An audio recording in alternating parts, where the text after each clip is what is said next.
Bien, muy bien, regresamos y estamos totalmente en vivo con el maestro Javier Guerrero Romero, quien es, además de cronista de la ciudad, es el presidente de la Asociación Nacional de Cronistas de Comunidades y Ciudades Mexicanas. Muy buenas tardes, maestro. Roberto, buenas tardes. Muchas gracias. Un gusto tenerlo como siempre aquí para que nos platique, para que nos ilustre y sobre todo para el conocimiento y la divulgación de lo que es la crónica y la importancia.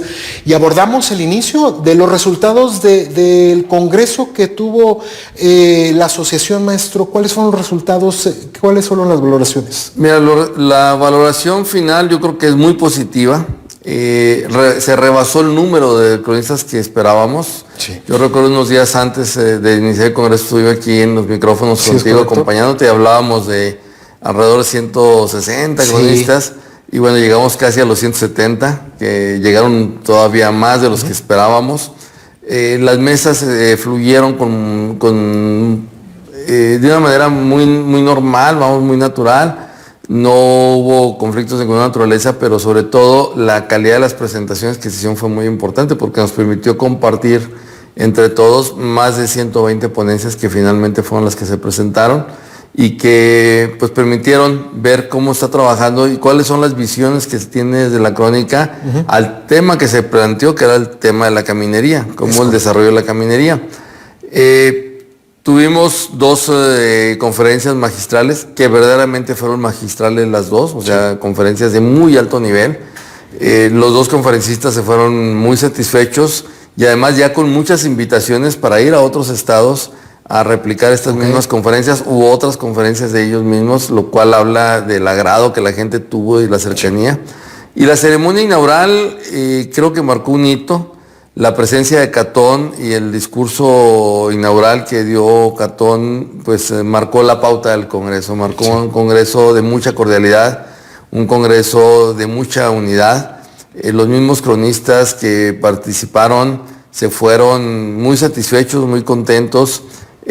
Hablan ellos mismos de que todavía anoche me decían, de una semana que ya pasó y seguimos hablando de Durango, seguimos hablando del tema de Durango, porque pues el comité de organización que armamos, la atención que se les dio, la personalización que se le dio a cada uno de ellos, el seguimiento y el cuidado a cada uno de ellos, pues son muestras y valores que ellos agradecen porque no había sucedido así en otros congresos. Entonces sí, de alguna manera el Congreso de Durango va a ser un parteaguas entre los congresos de la NACIM antes de Durango y los de después de Durango, ¿no? Entonces vamos a hacer punto de referencia. Si el próximo mejora lo que hicimos nosotros, qué bueno, porque vamos a hacer preferencia nosotros.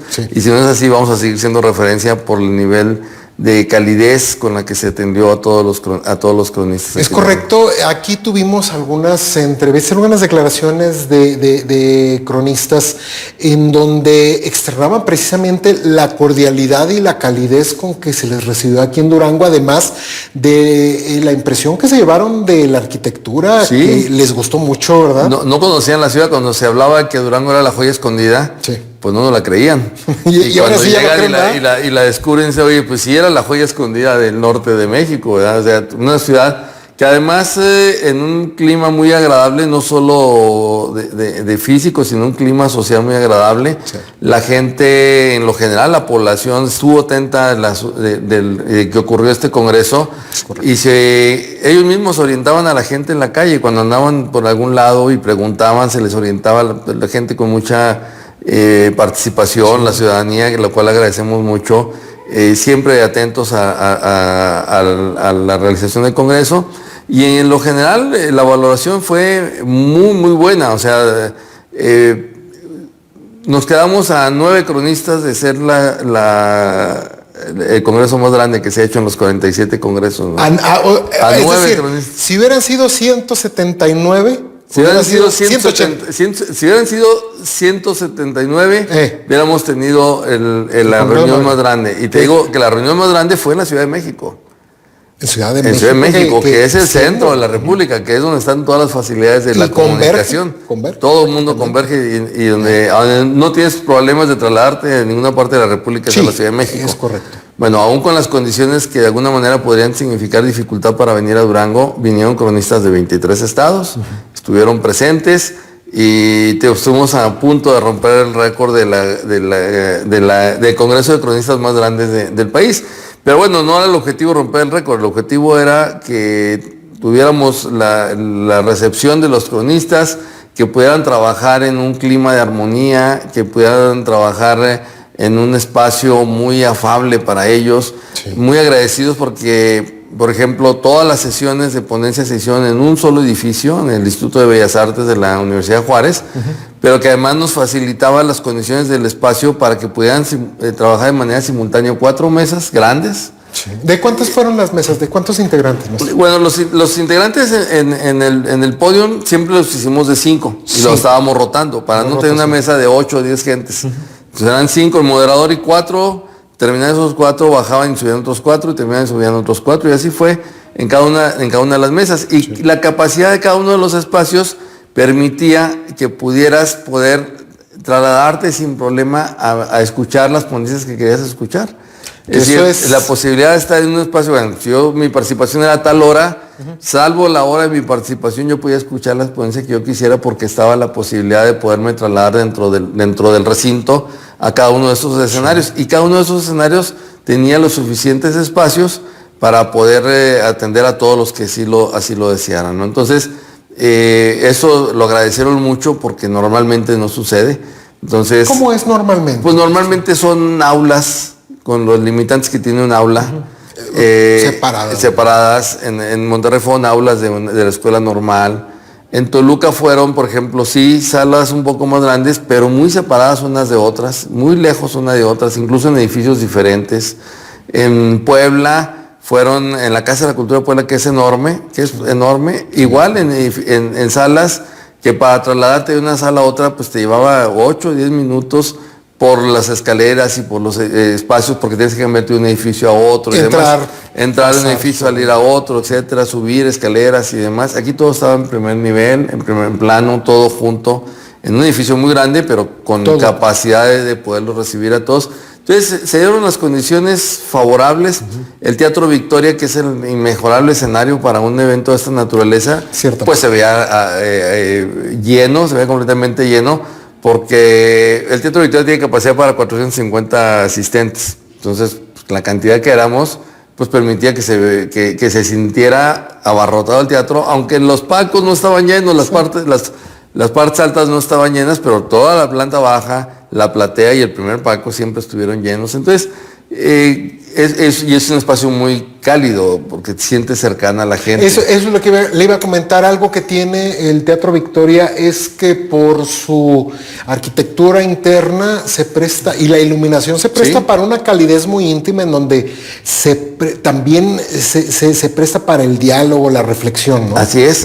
El teatro, a pesar de que tienes un escenario elevado y demás, te pone en contacto con los asistentes. Sí. Es un espacio muy íntimo el Teatro Victoria. Entonces, se dieron todas las condiciones, la realidad es que se dieron todas las condiciones.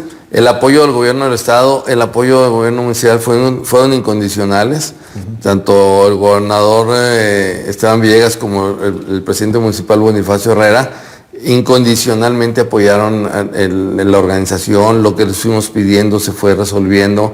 Y la verdad es que fue un congreso que inició muy bien y terminó tambor batiente, ¿no? Entonces, eso habla pues también de la capacidad del equipo que organizamos, porque lo organizamos entre puros cronistas, con el apoyo de las instituciones, pero operativamente éramos los cronistas los que lo estábamos haciendo.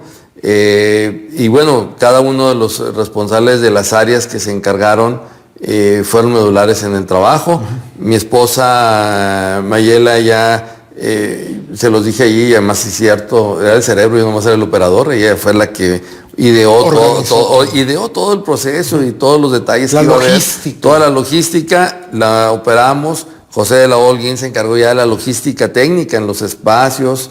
Guillermo Gutiérrez, cronista de NASA, se encargó de la parte operativa del Congreso. Eduardo Carreño se encargó de la parte relativa a la transportación y la movilización de los cronistas, que no había sucedido en otros congresos. Entonces, cada quien se movía como podía, incluso de un escenario a otro, cuando tenías que trasladarte a otro escenario. Entonces, Aquí no, aquí procuramos, bueno, todo era en el centro, pero cuando las pocas actividades que tuvimos fuera del centro, hubiera vehículos para poderlos mover y traer rápidamente, un operativo para recogerlos y llevarlos al aeropuerto, etcétera. O sea, toda esta movilidad se encargó Esbardo Carreño. Liliana Burciaga, que tuvo mucho contacto con TV Lobos, ella se encargó justamente de la reunión de las relaciones públicas para acercar a las cámaras a los cronistas, que bueno, ya después lo anunciaremos aquí, un proyecto que vamos a hacer con la universidad. Sí, es correcto. Y que bueno, se fueron haciendo todos estos trabajos preliminares. Liliana se encargó de esa parte. Elvira de Gutiérrez, ella era la que queríamos que tuviera menos trabajo, y tuvo menos trabajo. Ella se encargaba del tema de la salud, de estar pendiente de cualquier problema que pudieran tener algún cronista de salud y poderlo atender y resolver rápidamente, con el apoyo de Protección Civil Municipal, con el apoyo de Salud Pública Municipal. Pero afortunadamente solamente tuvimos tres problemas, 3 casos no graves, de solución inmediata, y ella lo resolvió de inmediato. Y cada uno de ellos tenía un equipo atrás. Cada uno de ellos que estoy mencionando tenía un equipo atrás, y bueno, pues los que dirigíamos de alguna manera, pues era tu servidor, era mi esposa y Fernanda Trujillo, mi asistente, que desde antes de iniciar el Congreso tenía contacto ya con todos los cronistas, qué necesidades tenían, cómo iban a llegar, cuándo iban a llegar. El contacto lo tuvimos desde 2 meses antes de iniciar el Congreso. Ella era la encargada de estar. Total, se hizo famosa porque todos la conocían, pero no sabían quién era, ¿no? Hasta que llegaron aquí. Hasta que llegaron aquí y la conocieron. Y bueno, ya el equipo operativo, fuimos 32 los que estuvimos trabajando en la parte operativa, en la parte técnica. Logramos lo que no se había podido hacer, transmitir todo en vivo. Sí, es correcto. Todas los eventos, ceremonias. Destacar con buena calidad. Y con buena calidad. Eso es correcto. Se transmitieron todas en vivo. Las mesas que eran simultáneas se transmitieron de manera simultánea en vivo. Entonces, creo que se logró un congreso redondo. En la parte académica, de mucha calidad. En la parte técnica logramos lo que necesitábamos hacer, es decir, que se transmitiera. La memoria del Congreso estuvo lista antes de iniciar el Congreso, nadie lo creía. En los maletines, cuando fueron a recibirlo, pues ahí iba ya la memoria, ya iba la memoria del Congreso. Era una memoria digital, pero en un programa amigable, que es un documento de 1000 y fracción de páginas, pero que te permite con mucha facilidad teclear el nombre de la componencia o del ponente y lo ubica inmediatamente en el documento de la ponencia. Entonces, se resolvieron muchas cosas y no lo creían. O sea, ¿cómo es que está la memoria ya lista si apenas vamos a empezar? Pues ya estaba lista. Obviamente todas las ponencias se resolvieron con anticipación, ¿verdad? Claro.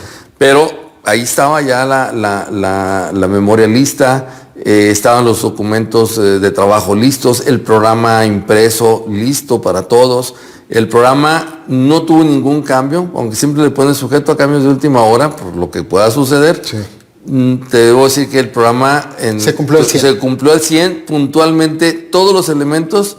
Solamente hubo un cambio que fue de una salida de un tranvía que estaba marcado en un hotel, y marcamos que fuera en el Museo Francisco Villa. Fue el único cambio que tuvo el programa. Y fue un movimiento. No, fue un cambio mínimo, pero en la parte sustantiva no hubo ningún cambio. O sea, todo el programa se cumplió, todo el programa se salió al pie de la letra como estaba diseñado, como está diseñado se ejecutó. Entonces, pues yo le quiero agradecer públicamente a todo mi equipo que me respaldó, a todos los cronistas de la Asociación Estatal de Cronistas, y los que no eran cronistas que se sumaron también al trabajo, al equipo, a mi staff que se sumó, que no eran cronistas, a todos ellos, un agradecimiento, porque sin el apoyo de ellos y sin el apoyo de las instituciones no hubiéramos tenido el éxito que tuvimos.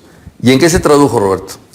Desde el primer momento, los cronistas empezaron a hacer crónicas de Congreso. Y ahorita, ahí empezó la historia. Ahí empezó la historia. Y ahorita todos los días me llegan las notas que están publicando en sus estados, los comentarios que han hecho en la televisión, en la radio, en sus propios programas. La difusión y divulgación. La difusión y divulgación de Durango, donde justamente casi todos coinciden en que Durango es una joya escondida que hay que ir a conocer. Bueno, ya en este momento ya se destapó. Ya se destapó, pero lo dicen, hay que irla a conocer. Sí, hay que irla a conocer. Y cronistas del Estado de México, cronistas de Hidalgo, cronistas de Guerrero, cronistas de Nayarit, cronistas de los diferentes estados que estuvieron, todos coinciden en sus crónicas, hay que ir a Durango, hay que ir a visitar Durango. Vale la pena hacer el esfuerzo de ir a Durango. Y ahora la responsabilidad de Durango y por Durango, maestro, recae ahora sí que en usted y el equipo en todo su equipo de trabajo, porque asume la presidencia, ¿no? Sí, asumo la presidencia de la Asociación Nacional de Cronistas a partir del día 8, del viernes 8 de agosto, tomé posesión como presidente de la asociación. Y esto implica la responsabilidad de conducir la crónica nacional, de conducir la organización de la crónica nacional. Cada quien es independiente de hacer su trabajo individual en sus propias comunidades, pero sí corresponde dentro de mis obligaciones la organización de la crónica. Los cronistas estamos agrupados en asociaciones estatales y regularmente hacemos reuniones locales o regionales. Parte de mi trabajo es alentar el desarrollo de las reuniones regionales en las que convivan 2 o 3 o 4 o más estados para trabajar en ese ámbito, y mi tarea es alentar que éstas se desarrollen y que se vayan ejecutando de manera lo más puntual posible para ir fortaleciendo la relación de estos cronistas en las regiones e ir incrementando el número de cronistas que forman parte de la Asociación Nacional. No todos los cronistas estatales forman parte de la Asociación Nacional, pero es irlos alentando e irlos motivando a ir creciendo. Una estrategia que estamos planteando es trabajar en el fortalecimiento de las otras crónicas, porque no toda la crónica municipal, está en la crónica universitaria. Por ejemplo, aquí el Raúl Posadas. Raúl Posadas, recientemente designado cronista de la Universidad Autónoma de Durango, ya se puso en contacto en este mismo congreso con la presidenta de la Comisión de Crónica Universitaria, con la idea de que pueda empezarse a construir el Consejo de la Crónica de la Universidad Autónoma de Durango. Pero así como vamos a fortalecer los otros consejos de crónica que hay. Actualmente en Crónica Universitaria tenemos en Zacatecas, tenemos en el Estado de México, en el Estado de Hidalgo y en Yucatán. Y próximamente aquí en Durango con el Consejo de la Crónica que se impulsará desde la Autónoma de Durango. Entonces, tenemos que trabajar esas otras crónicas. Sí. Y luego queremos impulsar y estamos trabajando fuerte en el impulso de la crónica de barrio.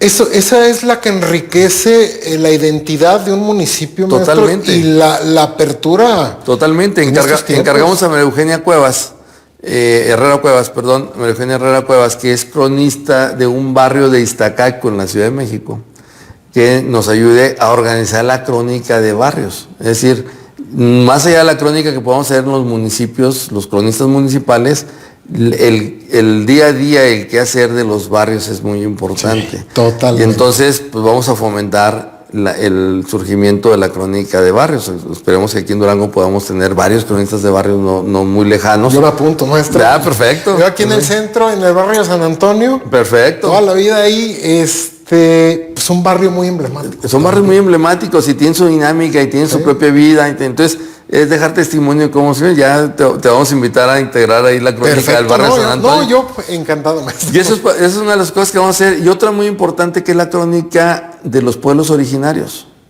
Otra parte importante. Es otra parte muy importante. Mira, yo había entrado en pláticas antes del Congreso con un cronista de un pueblo Kikapú. Los pueblos Kikapú es un pueblo indígena del norte de Coahuila. Son apaches, es una tribu apache. Sí. Para que pudiera ingresar a la asociación. Hizo todo el trámite, pero no cubría los requisitos, porque los requisitos estatutarios que tenemos son muy rígidos. Y entonces, pues no podía entrar por la rigidez de los estatutos. Entonces tampoco se trata de flexibilizar, sino de adecuar los estatutos a las condiciones de las crónicas, de las nuevas crónicas que queremos impulsar. Entonces, no le podemos pedir a un cronista de un pueblo originario, no porque no lo pueda hacer, pero no le podemos pedir como exigencia que tenga obra publicada para ingresar a la asociación, porque difícilmente la va a tener. Si los cronistas municipales batallamos para tener obra publicada, no me quiero imaginar un cronista de un pueblo originario. Que todo es mucho más complejo. Pero si la crónica parte de la oralidad, porque ese es el principio básico de la crónica de la oralidad, bueno, no tiene que escribir, con que nos relate, con que nos narre, con que nos cuente, con que sea un contador de historias y nos grabe una historia, pues con eso suple la ausencia de una publicación impresa. Claro. Y bueno, necesitamos modificar el estatuto para, bueno, cómo se va a autoadscribir a un pueblo originario y quién va a validar que es parte de ese pueblo originario. Entonces, más que sean los mismos cronistas los que le entiendan una carta aval, pues sean las propias autoridades de su pueblo originario o las autoridades federales que tienen que ver con los pueblos originarios las que nos digan, sí, fulano de tal efectivamente es Kikapú de tal pueblo, ¿verdad? Y tiene el conocimiento, etcétera, etcétera, cultural, y sí representa a la memoria viva de ese pueblo y por lo tanto puede ser cronista. O sea, tenemos que flexibilizar. Entonces, yo lo planteé desde la Asamblea General de la Asociación. Vamos a impulsar una reforma de fondo de nuestros estatutos para poder impulsar las otras crónicas. Como está el estatuto es para la crónica municipal, pero nos interesan las otras crónicas, las otras formas de crónica que existen, ¿verdad? ¿Por qué? Porque así vamos a enriquecer la asociación, no solo con el número de miembros, sino con el conocimiento y la transmisión de experiencias, que eso es lo más importante. Claro, y sobre todo el redondear la historia, no nada más de un municipio, integrarlo con los pueblos originarios. Con los pueblos originarios, con los barrios, con las comunidades universitarias. Y así como están las comunidades universitarias, puede haber otras comunidades que puedan tener su propia crónica. Impulsamos y planteamos la posibilidad de que haya una crónica de la iglesia.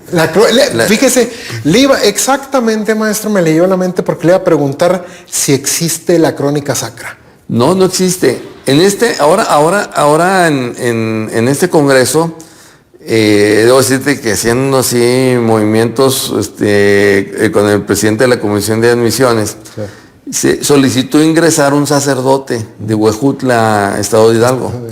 Él solicitó ingresar a la asociación, entonces pues, el requisito es que tenía que ingresar como cronista del municipio de Huejutla y se le pide el reconocimiento del ayuntamiento. Y entonces él mandó 2 reconocimientos, el del ayuntamiento y el del obispo. Okay. O sea, el ayuntamiento lo reconoce como el obispo de Huejutla, de Huejutla Hidalgo. Entonces manda los 2 reconocimientos. Me habla el secretario y me dice, oye, ¿qué hacemos con este sacerdote? Mandó los 2 reconocimientos. El estatuto dice a ver, espérame. Pues el estatuto dice, ¿tiene reconocimiento del municipio? Sí. ¿Y tiene reconocimiento del obispado? Sí. ¿Y el obispo lo reconoce como cronista? Sí, pues vamos a nombrarlo cronista del obispado. No cronista del municipio, sino cronista del obispado. Vamos a reconocerlo como cronista del obispado y después vamos a hacer la reforma que permita que puedan entrar otros sacerdotes que sean reconocidos por su autoridad eclesiástica como cronistas de ellos mismos. Y no nomás católicos, de cualquier religión. Claro. ¿Cuál va a ser el requisito? Pues que su propia jerarquía eclesiástica lo reconozca como su cronista. De ahí es el punto medular, ¿no? De ahí parte. Pues si no, yo puedo ser cronista y nadie me reconoce, pues no soy cronista. Necesito que alguien me reconozca como tal. Entonces, tenemos que hacer que la autoridad eclesiástica lo reconozca y una vez que lo reconozca, pues entonces pueda formar. Porque las comunidades religiosas tienen otra forma de vida, representan otra visión de la propia comunidad en la que nosotros vivimos y entonces enriquecería mucho la historia de la comunidad si tienes la crónica del barrio, si tienes la crónica de las comunidades universitarias que viven en la propia comunidad, si tienes la crónica de la iglesia, si tienes la crónica municipal. Si sumas todo eso, pues entonces tienes una visión múltiple de nuestra realidad actual. Exacto. Y eso enriquecería mucho, no solo a la asociación y no solo a la crónica, enriquecería mucho a la comunidad. Sí. Y eso es lo que buscamos. Es correcto. Y ya para finalizar, maestro, ¿cuáles son los puntos, o más bien los puntos medulares que debe de conocer la sociedad y sobre todo reconocer que sí se hace un trabajo, que el cronista está más vivo que nunca? Pues ¿cuáles son los puntos medulares? Básicamente, mira, nuestro problema principal es la divulgación. Tener espacios para difundir lo que hacemos. No todo lo puedes hacer impreso porque no hay las condiciones para todo hacerlo impreso. Y en ese sentido ha sido muy importante para nosotros los medios de comunicación, como Cadena 7, como TV Lobos y sus redes radiodifusoras. Ha sido muy importante porque han sido foros que nos permiten expresar y dar a conocer lo que tenemos. cuando las conferencias, los ciclos que hacemos de este tipo, los talleres que hacemos, estamos buscando que sean no solo limitados al recinto donde los hacemos, sino buscar que a través de las redes sociales se puedan transmitir y puedan llegar a mucha más gente. El problema medular que tenemos es la comunicación, la divulgación del trabajo que hacemos. Y una de las estrategias que vamos a plantear justamente es hacer estos encuentros de crónica muy puntuales, pero unos encuentros de crónica abiertos al público, presenciales, pero también que puedan quedar sus testimonios en las redes y buscar una retroalimentación. La página oficial de la Asociación Nacional de Cronistas, que ya está en función, la vamos a ir enriqueciendo para que te permita como ciudadano preguntar lo que quieras y buscar que el cronista adecuado que conteste lo que necesites. Finalmente, nuestro trabajo es acercarnos a la comunidad para hacerla sentirse más orgullosa de ser parte de esa comunidad. Es correcto. Porque eso recupera los valores, recupera la identidad, recupera el sentido de pertenencia, y frente al mundo globalizado, que no estamos en contra del mundo globalizado, pero frente al mundo globalizado que uniformiza los valores y a veces hasta los borra, los propios valores. Hemos visto en nuestros tiempos. Lo hemos visto, pues nosotros lo que tenemos que trabajar es en fortalecer los valores, los valores de la propia comunidad. Y de ahí va a ser bien importante el trabajo que continuamos haciendo en la formación de niños cronistas y de jóvenes cronistas. ¿Qué es lo que aquí también el fomento de nuestros medios de comunicación universitarios es la divulgación? Así es. También que la sociedad comprenda y entienda que la historia moldea el futuro de un municipio y de una nación. Así es, y el cronista tiene la función primordial, además de trabajar la historia de su propia comunidad, el presente de la comunidad. El presente. Decirte dónde estás, recordarte dónde estás y de dónde vienes. ¿Y a dónde vamos, yo? Y a dónde vamos, eso le toca a los planeadores, pero cuando menos decir, a ver, venimos de aquí y estamos aquí. Perfecto. Ya la autoridad o los planeadores dirán, pues vamos por este rumbo, ¿verdad? Pero tenemos que dar testimonio de ese momento, y yo creo que va a ser un reto muy importante. De entrada, ya mañana tengo una reunión en Zacatecas, de Ciudades Patrimonio, donde va a haber una reunión de crónica en las Ciudades Patrimonio. Entonces estaremos ya mañana en la ciudad de Zacatecas. En octubre tenemos una reunión regional en Querétaro. En septiembre, no me han confirmado la fecha, pero alrededor del 20 de septiembre acompañaremos al cronista de Cuauhtémoc, Chihuahua, a un evento regional que está haciendo allá para fortalecer la comunidad de cronistas de Chihuahua. Pues iremos a Cuauhtémoc.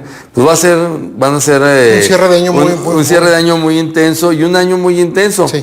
No interfiere con mis actividades en lo general, porque casi todas estas reuniones regularmente hacen sábados y domingos, o viernes, sábados y domingos, entonces te permite poder planear un poco ir y venir allá, pero sí me interesa hacer presencia en la mayor cantidad de estas reuniones regionales, para fortalecer a la asociación, pero sobre todo para invitar a la comunidad a que se sume al trabajo del cronista y a que reconozca la labor que el cronista hace. Finalmente, de todas formas, con todo lo que hagamos, lamentablemente, porque pues, lo tenemos que decir así, el trabajo del cronista sigue siendo honorífico, porque la ley así lo establece. Sí.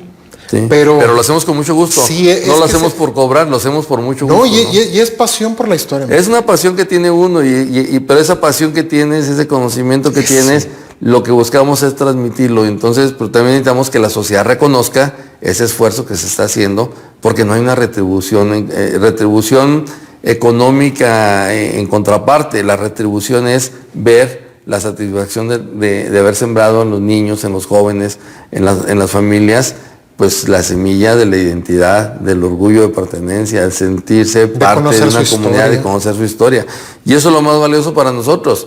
Y eso es lo que nos motiva y eso es lo que nos mueve. Entonces, pues tenemos que estar cerca de esas comunidades, y mi tarea es alentar ese trabajo, ayudar y apoyar a los cronistas cuando tienen algún conflicto, porque no falta que tengan algún conflicto con sus autoridades, pues como institución nacional es intervenir para mediar en la solución de los conflictos que puedan llegar a tener.